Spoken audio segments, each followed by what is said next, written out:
Levai a carga uns dos outros, e assim cumprireis a lei de Cristo. Nós estamos ainda falando sobre unidade na igreja, e você é muito bem-vindo nesse nosso encontro do grupo familiar da Igreja Batista Monte Gerizim.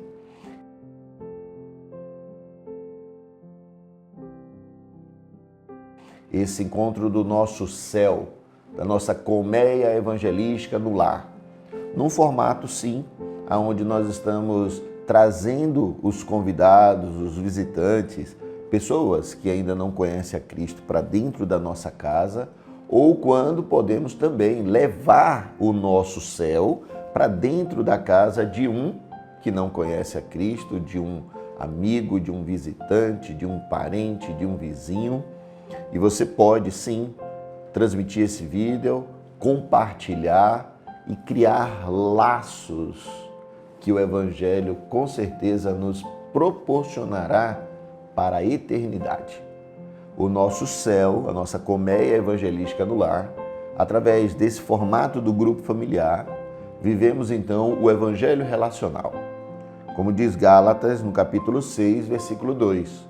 Porque pensando sobre unidade nesse texto, é exatamente a ideia de que Paulo estava falando contra os judaizantes.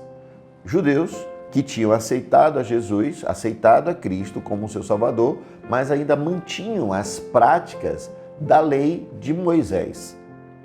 Paulo, então, entra com uma carta enviada aos Gálatas falando, olha, você não é obrigado a guardar a lei. Você não pode guardar a lei suplantando a graça.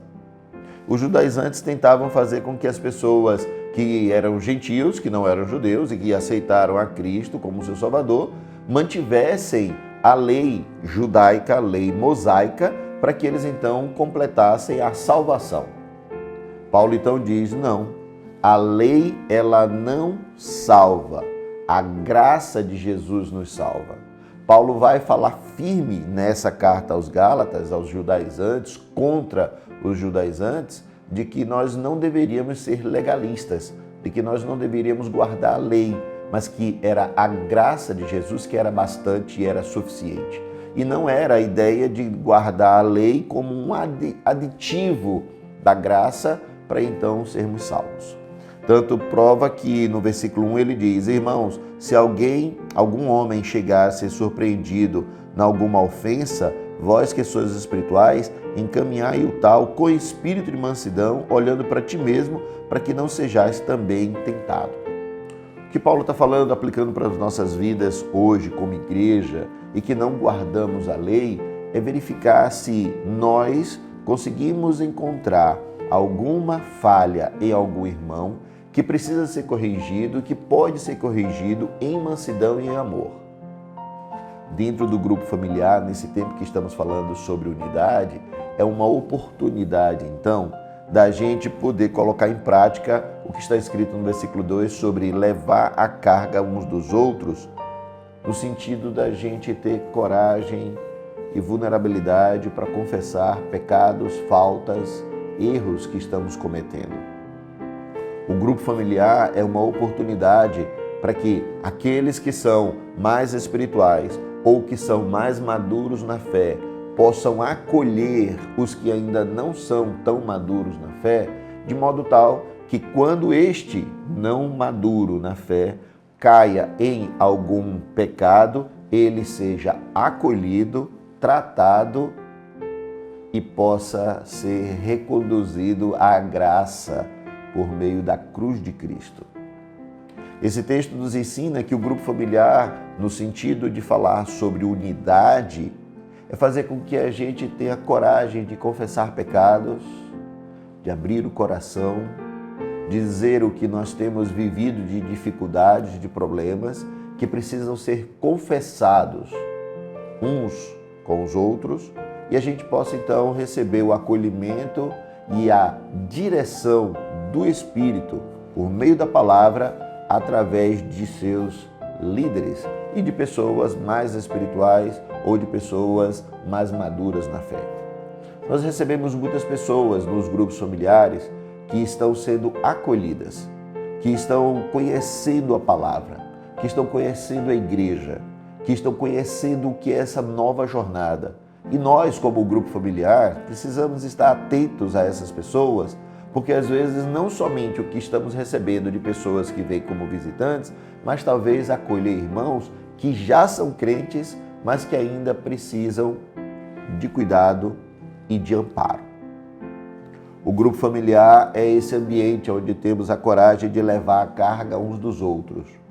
Qual é a carga que você precisa colocar diante do grupo nessa hora, que você precisa que te ajudem a levar junto com você? Qual é a dificuldade que você tem vivido, que você tem passado? E ela pode ser uma dificuldade material, uma necessidade material, ela pode ser uma necessidade espiritual, ela pode ser um problema que você está vivendo na sua vida pessoal, no seu casamento, com filhos, com esposo, com esposa, com pai, com tio. Pode ser exatamente porque você não conseguiu resolver problemas com alguém e precisa de alguém mais maduro para poder te ajudar a levar a sua carga e você saber como resolver o problema. Esse é o papel do grupo familiar. Também, falando sobre unidade, nós precisamos ajudar uns aos outros, levando a carga, ajudando nas dificuldades. Deixo então, para finalizar, que o grupo possa ter coragem. E eu tenho falado sempre isso aqui, e com o intuito no meu coração de um dia, todos nós, de forma uníssona, termos dentro do grupo familiar a ideia de que esse ambiente é um ambiente seguro, confiável, que eu posso abrir o meu coração, falar das minhas dificuldades, ser acolhido, ter sigilo, discrição, e eu possa então ser restaurado pela graça de Deus. Você tem algum pecado ou alguma dificuldade ou algum erro que precisa da ajuda de alguém mais maduro que está dentro do grupo? Essa é a hora de você poder expor, abrir, se você tem essa dificuldade e está precisando dessa ajuda, para que o seu líder possa te ajudar, ou se você já viveu algo parecido e foi ajudado por alguém, em alguma falta, em algum erro. Que Deus te abençoe e até o próximo encontro, em nome de Jesus.